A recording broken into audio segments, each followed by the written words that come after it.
the government, what needs to be said, is listening now. They are also a bit professional now to help. That really needs to be said. Now we need to see a bit, in the countryside, when it has become very difficult.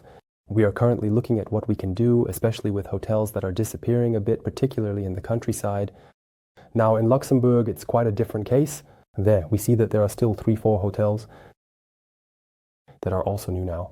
And it's also a pleasure to work with them like this.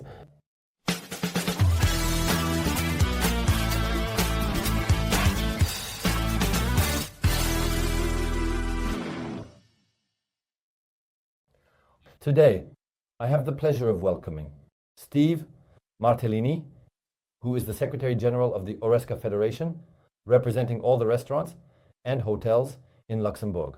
I should clarify that when we say Secretary General at HORESCA, it's more like CEO. Same, yeah. Welcome. Thank you. So I invited Steve. He made a lot of headlines in January since the ITM, together with the minister, announced in January that there was a change in approach.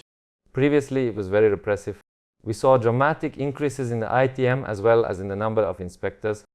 And they publicly announced that their approach would now be defensive. So, first of all, congratulations on that initial success. You took up your position about a year ago in January 2024. Could you briefly introduce the federation? Yes, we are the only federation that somewhat represents the sector. HORECA, meaning all hotels, restaurants, and cafes, and also food trucks. We have a little over 1,350 members. So, we advocate for interests at the administrative level, the state. So what caused the changes at the UTM level? Was there an action, any particular discussions? How did it happen? Yes, I believe there was a lot of work on that. We had many meetings with the minister, even with the UTM as well, and the administrations. And then there was also the press that helped a bit. And there you go. I think they now clearly understand what we wanted. We also explained several times what we want.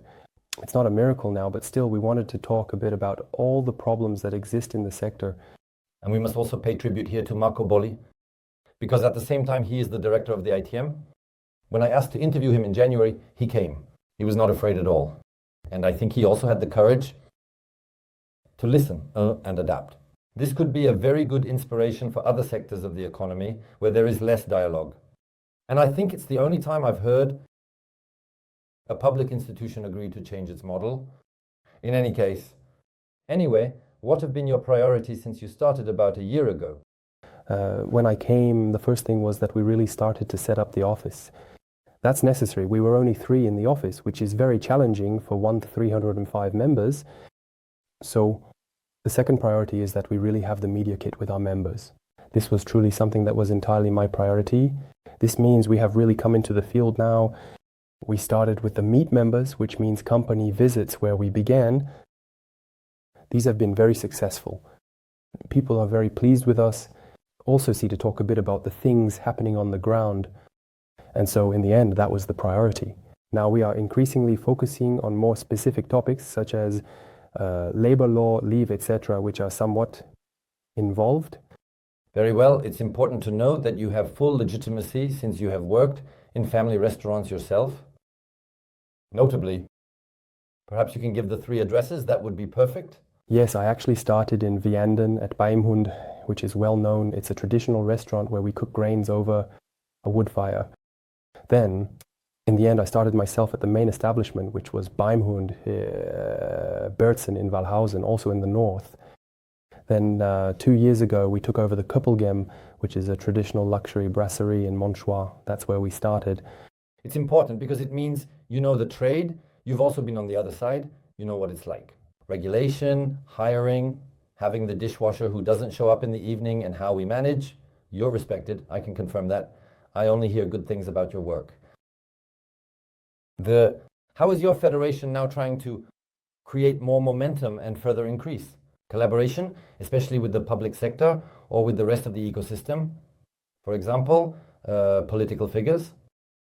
It's something we are now doing constantly. This means we really have meetings with parties, with administrations throughout the year. Now we have even started to create meetings with youth parties. I find it very important and also very interesting to talk to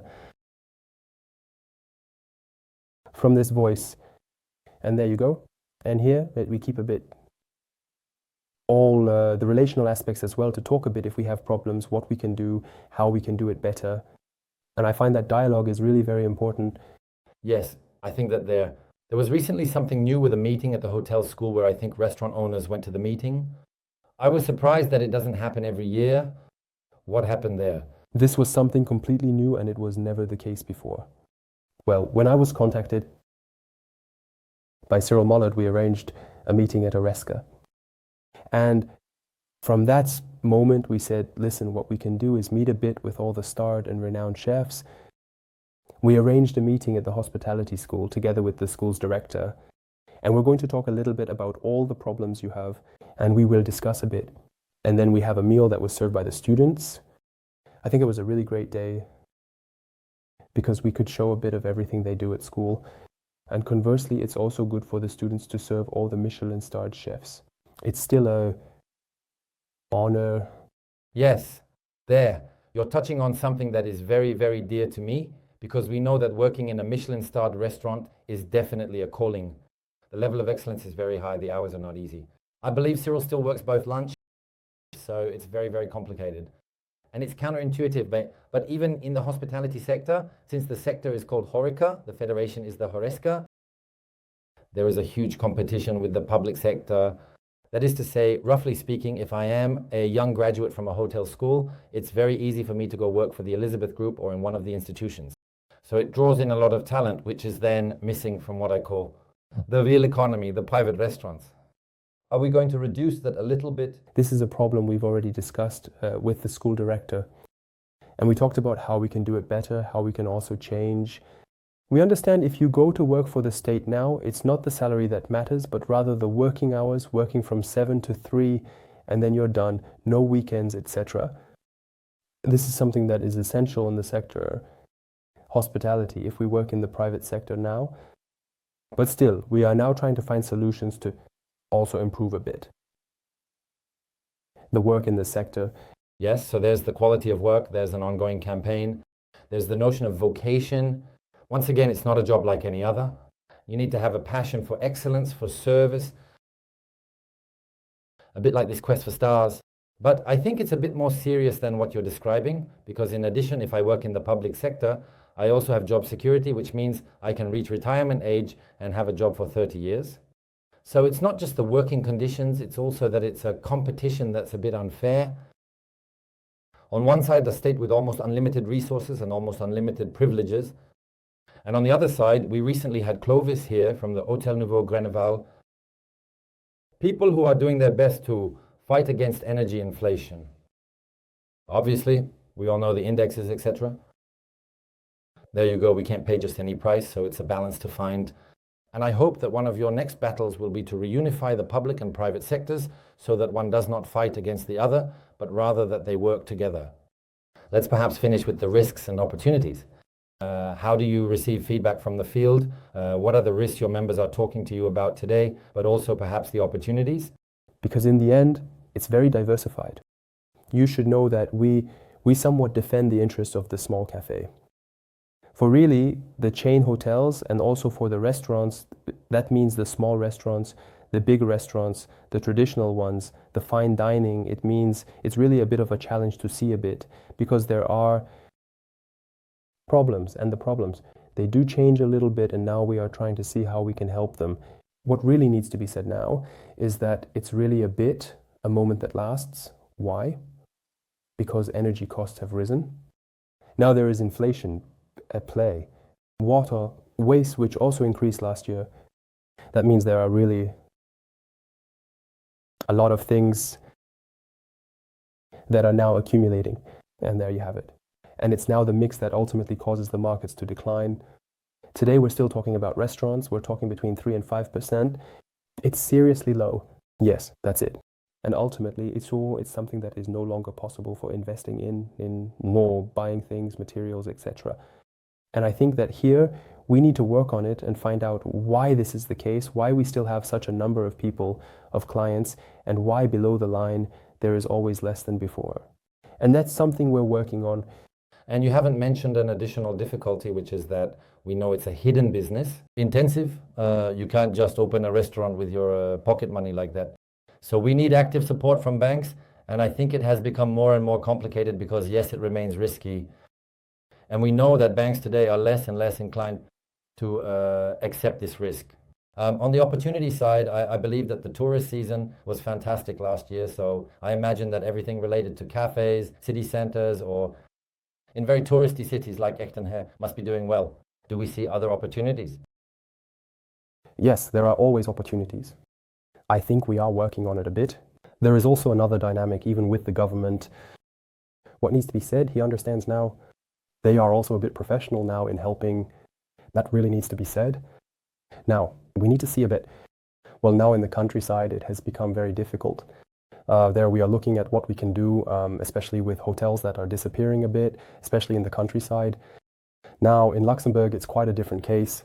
There, we see that there are still 3-4 hotels that are also new now, and it's also a pleasure to work like that with them. It's true that one of the challenges of your federation is that you represent both the elite, I think of Cyril Mollard, the only 2-star Michelin in the country, but also McDonald's.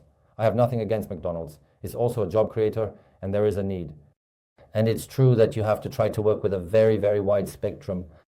Yes, that's it. That's what we're trying to do.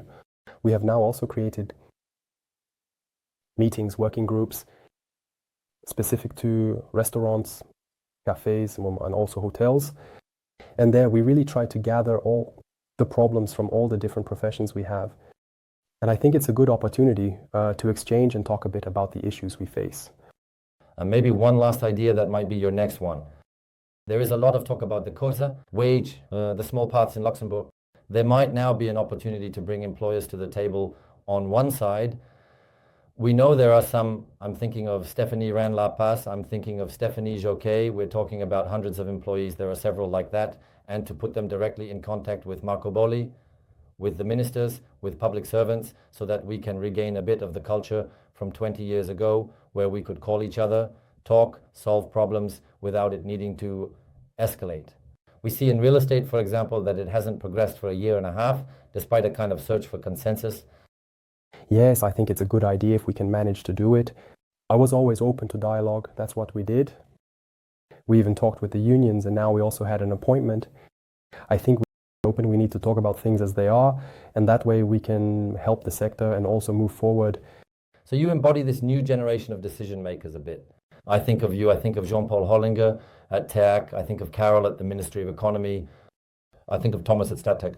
We really have this generational renewal that opens up a new way of envisioning dialogue and consensus. So I wish you a lot of success in your mission. Thank you very much.